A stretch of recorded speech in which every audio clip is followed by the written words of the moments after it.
자, 1문단 아까 전에 승희랑 같이 읽었던 부분부터 같이 보도록 할게요. 1문단을 보면은 어떤 키워드가 제일 많이 나오는 것 같아요?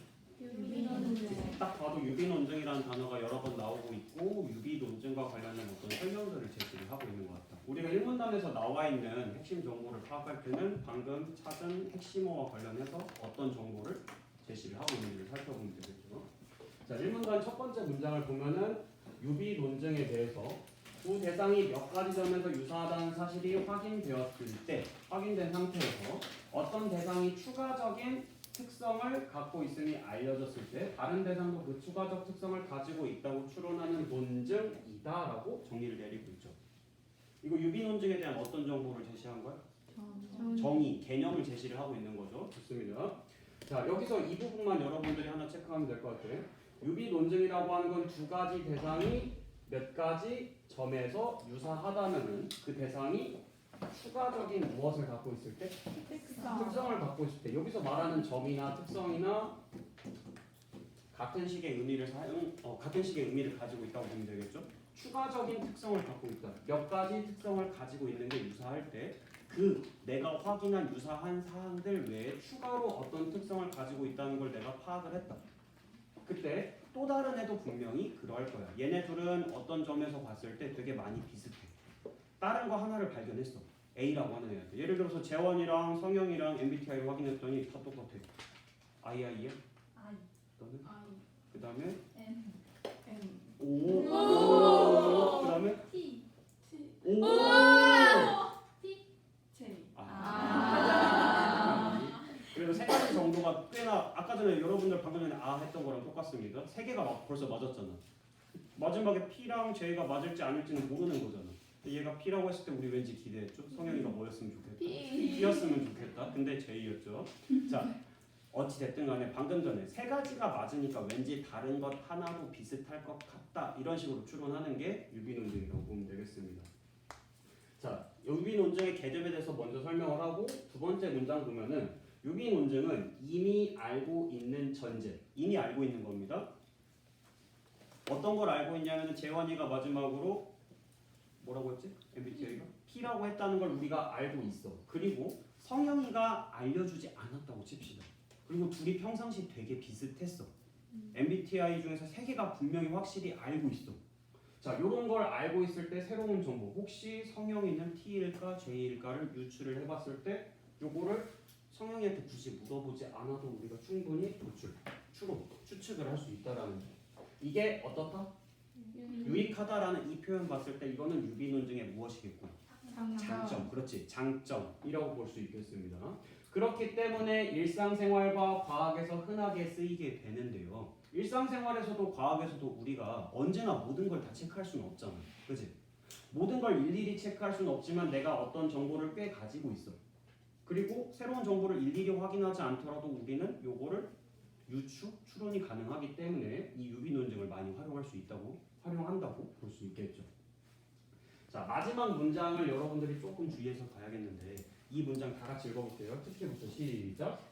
특히 의학적인 목적에서 포유류를 대상으로 행해지는 동물 실험이 유효하다는 주장과 그에 대한 비판은 유비 논증을 잘 이해할 수 있게 해준다. 자, 의학적인 목적에서 포유류를 대상으로 행해지는 동물 실험이 됐다. 무섭지 안 되네. 자, 동물 실험이 유효하다는 주장과 그에 대한 비판은 반대편이죠. 이쪽과 여기에 대한 비판은 서로 반대 입장이라고 보면 되겠는데 이쪽과 이쪽은 모두 다 유비 논증을 어떻게 할 수 있게끔 해준다?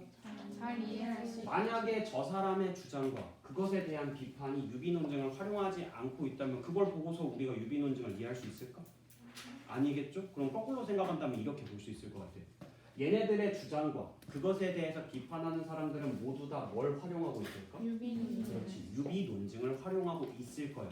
마지막 문장에서 우리는 어떤 걸 추측해 봐야 하냐면은 얘네들에 대한 주장이 이 두 측면의 주장이 모두 다 유비 논증을 활용하고 있겠구나. 즉 유비 논증의 구체적인 사례겠구나라고 추측을 해봐야 하는 거죠. 그럼 이렇게 정리를 해보겠습니다.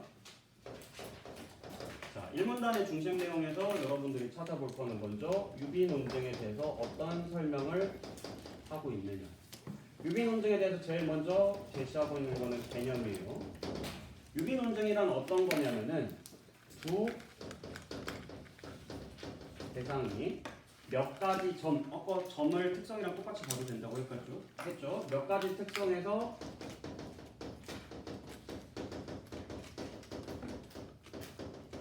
유사하다는 사실이 확인된 상태에서, 즉 유사할 때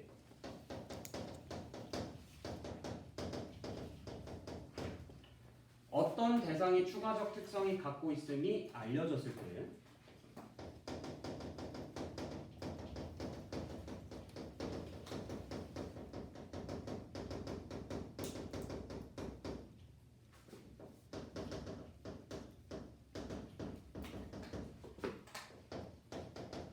비록 다른 대상은 내가 확인해보지 못했지만 다른 대상도 어떨 것 같더라.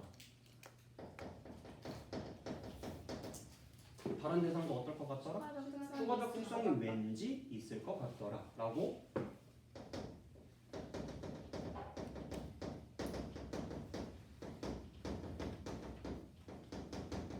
추론하는 논증, 이런 논증을 우리가 유비 논증이라고 하더라. 예를 들어서 A, B라는 대상이 있다고 쳐봅시다. 내가 우연히 A의 특성을 살펴봤더니 얘가 I일까 E일까를 살펴봤더니 I라는 걸 알게 됐어.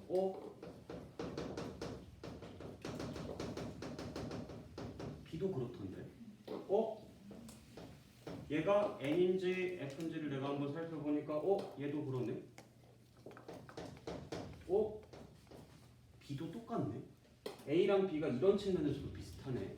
자, 여기까지 확인을 했을 때 우리가 한번 이 새로운 정보를 추측했다고, 새로운 정보를 확인했다고 봅시다.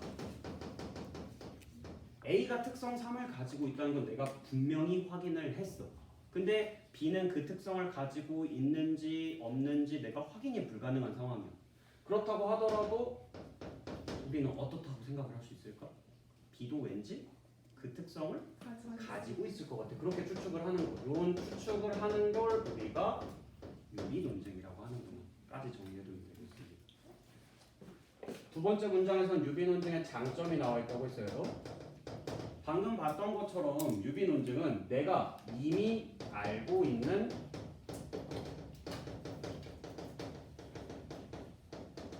전제에서 새로운 정보를 결론으로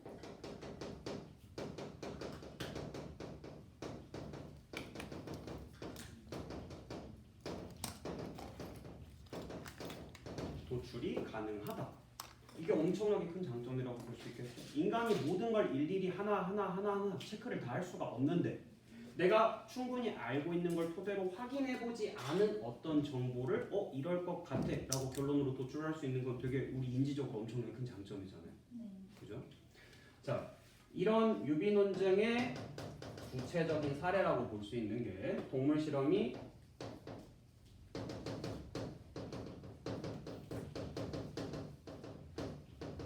유효하다는 주장과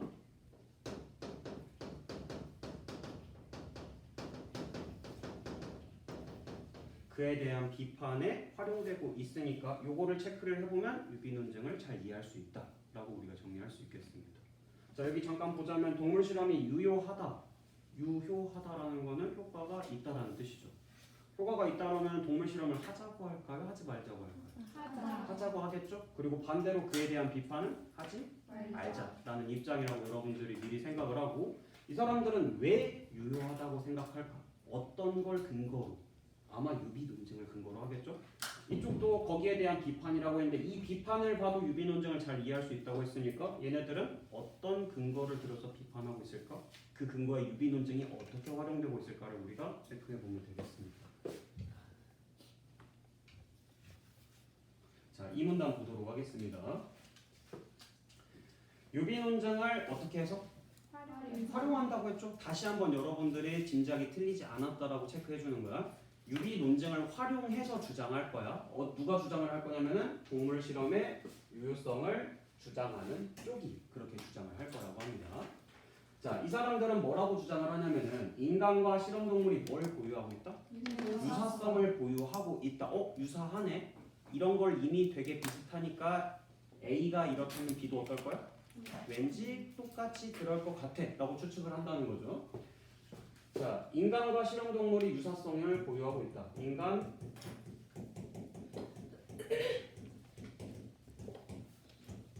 실험동물이 되게 유사해. 그럼 추론을 해보는 거예요. 어떤 추론을 해볼 수 있냐면은 신약이랑 독성 물질에 대해서 실험동물의 반응 결과를 내가 어떻게 했어? 체크를 할 수 있겠죠? 실험동물이 신약이나 독성 물질을 투여를 했을 때 어떤 반응을 보이는지를 우리가 체크할 수 있을 겁니다. 동물 실험을 해본다면은 인간에게는 실험을 할 수가 있나? 조금 쉽지 않겠죠. 그러니까 인간은 어떻게 반응할까 우리 아직 확인이 안 됐어. 이겁니다. 새로운 정보를 내가 모르는데 궁금해. 인간은 어떨까? 근데 우리는 인간에게 굳이 직접적으로 실험을 해보지 않아도 유추할 수 있을까요? 없을까요? 있습니다. 어떤 논증을 활용하면 되냐면 유비 논증을 활용하면 되죠. 유비 논증을 활용하면은 실험 동물이 어떤 신약 독성 물질을 투입했을 때 어떤 반응을 보이는지 반응 결과를 체크할 수 있을 건데 인간이랑 실험동물이 되게 비슷하니까 실험동물한테 투여했을 때 이랬어. 그럼 인간에게 투여해도 어떨 것 같아? 그럴 것 같아. 비슷할 것 같아. 라고 생각을 할 수 있겠죠. 신약 독성 물질의 반응 결과. 실험동물의 반응 결과나 인간의 반응 결과나 왠지 흡사할 것 같아. 그러니까 이렇게 추측을 할 수 있는 거예요. 이거는 그 다음 부분은 유비 논증을 근거로 추론을 하는 겁니다. 자, 이게 유비 논증이에요. 여기까지가. 인간도 왠지 동물과 비슷한 반응을 보일 것 같아. 그러니까 굳이 인간에게 실험을 거쳐보지 않더라도 내가 새롭게 만든 신약과 혹은 독성 물질을 어떻게 볼 수 있다? 안전하게 적용을 해볼 수 있겠구나. 실험을 해보지 않아도 된다는 거죠. 왜? 유비 논증을 우리가 이미 체크했으니까. 추측했으니까. 자, 이를 바탕으로 이들은 동물 실험이 인간에게 명백하고 중요한 이익을 준다라고 주장할 수밖에 없겠죠. 왜? 인간에게 실험을 했어 안 했어? 안 했어. 근데도 신약이라고 하는 거, 독성 물질이라고 하는 거를 유의미하게 적용을 할 수 있으니까 이거 이익이에요, 이익이 아니에요? 이익이죠. 내가 손해 보는 건 하나도 없이 나한테 이득만 얻어올 수 있기 때문에 적용만 할 수 있기 때문에 얼마나 큰 이익이라고 보시겠어요? 자, 이렇게 이익이 되니까 동물 실험을 어떻게 해야 한다고 할까? 해야 한다라고 주장.